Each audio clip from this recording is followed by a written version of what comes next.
ओम शांति।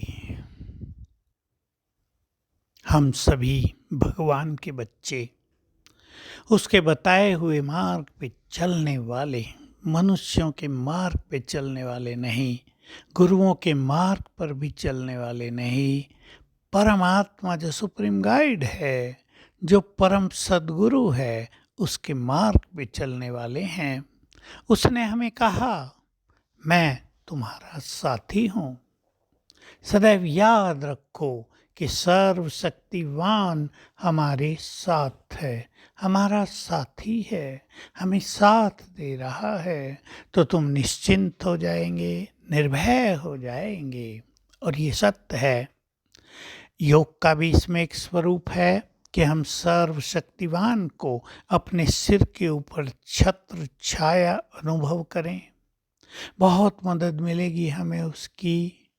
और देखिए, सब जानते हैं, आप चाहे कितने भी कमज़ोर हो, लेकिन आपका साथी कोई पावरफुल हो तो आप में भी पावर रहती है।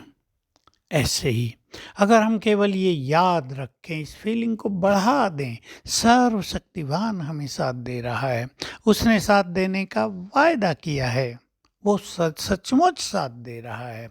हम उसे याद करेंगे, उसे कनेक्ट होंगे, संकल्प करेंगे उसके साथ का, और हमें साथ मिलने लगेगा।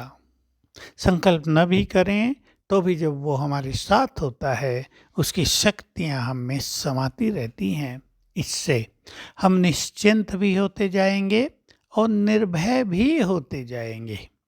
एक व्यक्ति अकेला हो, किसी समस्या से वो अकेला जूझ रहा हो, चिंताएं होती हैं।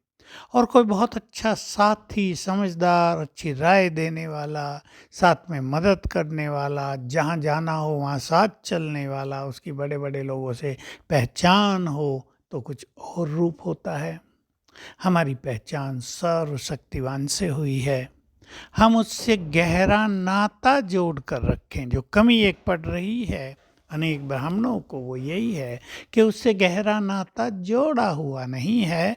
बुद्धि और नातों में बहुत बिखरी हुई है, तो उसके नाते का नशा ही नहीं चढ़ता, उसके नाते की स्मृति ही नहीं रहती। पहला टेलीफोन उसको जाता ही नहीं, तो भुजा वालों के पास ज़्यादा जाते हैं, उनसे संबंध संपर्क ज़्यादा रखते हैं, मदद के लिए भी उनकी ओर प्यासी नज़रों से ज़्यादा देखते हैं। लेकिन हमें ये नशा हो जाए कि सर्वशक्तिवान हमारा साथी है, तो एक तो बाबा के महावाक्य हैं, उनकी शक्तियाँ हमें मिलती रहेंगी। और आप ये प्रैक्टिकल में अनुभव करें, प्रैक्टिस करें। कोई बात आ गई, संकल्प करें, सर्वशक्तिवान मेरे साथ है, देखें क्या होता है। आप प्रैक्टिकल में करें, सर्वशक्तिवान बाबा को आह्वान कर लें, आ जाओ, हमें आपकी मदद की ज़रूरत है, आ जाओ नीचे। और देखें क्या क्या होता है, वे क्या क्या करते हैं। आपको बहुत कठिन, बहुत भारी, सीरियस, सीवियर बीमारी हो गई हैं, उनको इस तरह आह्वान कर लो, हे सुप्रीम सर्जन आओ, मेरे सिर पे हाथ रखो, मुझे मदद करो, मेरे इलाज के लिए कुछ सुझाव दो। तो देखो आपको टच होने लगेगा, मदद मिलने लगेगी। सुप्रीम सर्जन की स्मृति आपको बहुत सुख देने लगेगी। आपको लगेगा भगवान सुप्रीम सर्जन बनकर हमारी देख रेख कर रहा है। बहुत लोग अनुभव सुनाते हैं, सर्जरी हो रही थी, डॉक्टर कहते थे ये भारी है, ये भारी है, बाबा का आह्वान किया और कहा, बाबा आप सर्जरी करना, हाथ उसके होंगे लेकिन करना आपको है। सहज हो गया, कुछ पता ही नहीं चला।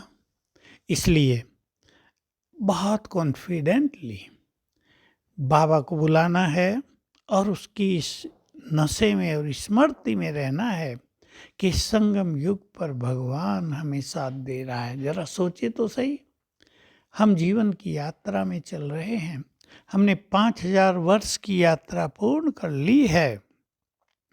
ऐसा कोई मनुष्य होगा जीवन में जिसको भगवान का साथ मिल रहा हो यात्रा में? देखो, स्त्री पुरुष की शादी होती है, साथी अच्छे हों, दोनों बहुत अच्छे हों, तो जीवन की यात्रा कितनी सुख भरी, प्रेम भरी, शांति भरी, खुशियों भरी हो जाती है। सबको अनुभव है। और खिटपिट हो तो क्या होता है, तो हमारी जीवन यात्रा पर भगवान हमारा साथी है, ये गीत गाया करें। ओम शांति।